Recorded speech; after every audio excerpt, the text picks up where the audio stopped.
Well, good morning, Interbet fans, and welcome to the Hollywood Bets Greyville Poly track meeting, Wednesday, the 19th of August, 2020, a 10-race program. The first race is off at 11:05, and it's a nightmare start. This is a very, very difficult race indeed.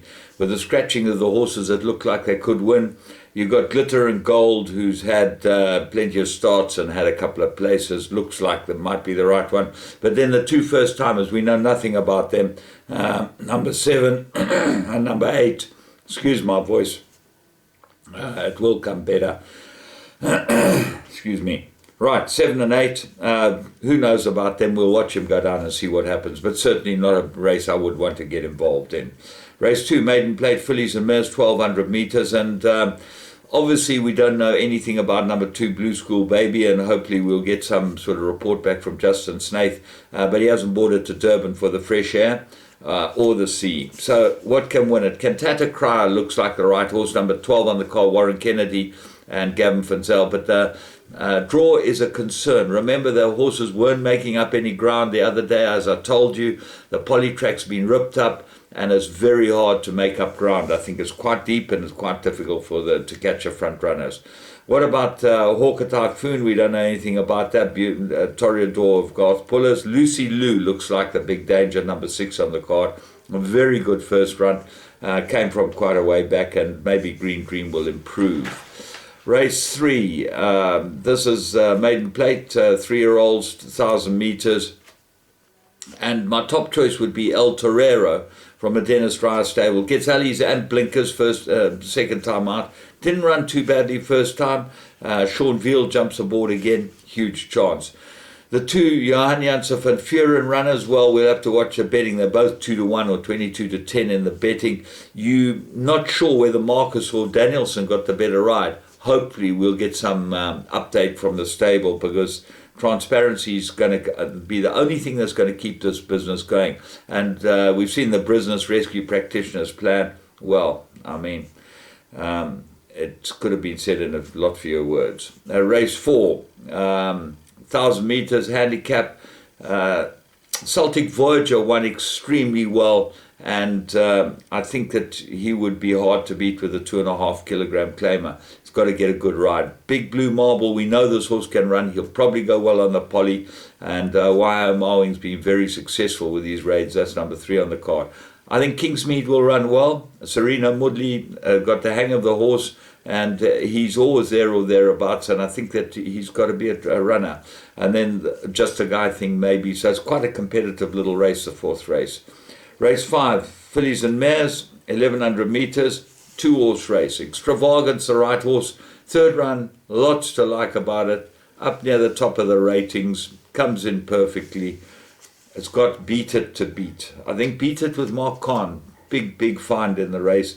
16-1 shot, throw it into all your play.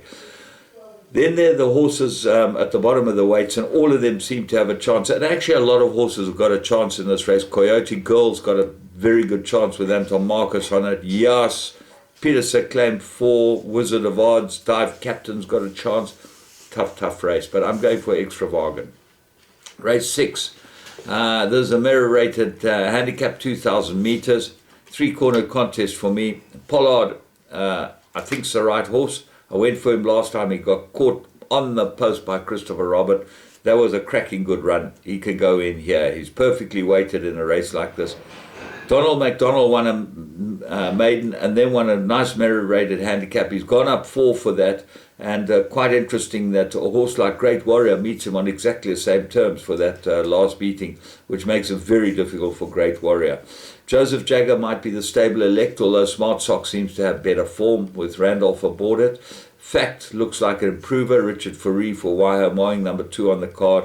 And then Into the Future is my find in the race. I'm going to throw him into all my play. I think he will run extremely well. Another very difficult race. Race 7, Fillies and Mares handicap, 1,700 metres. I make it an absolute 3-corner contest. Santa Vittoria looks like the right horse, number 4 on the card for Glenn Cotts and Anton Marcus. Very hard to beat. Was very unlucky last time, and I think this will run extremely well. I think Anton made a lot of use of this filly last time, this mare.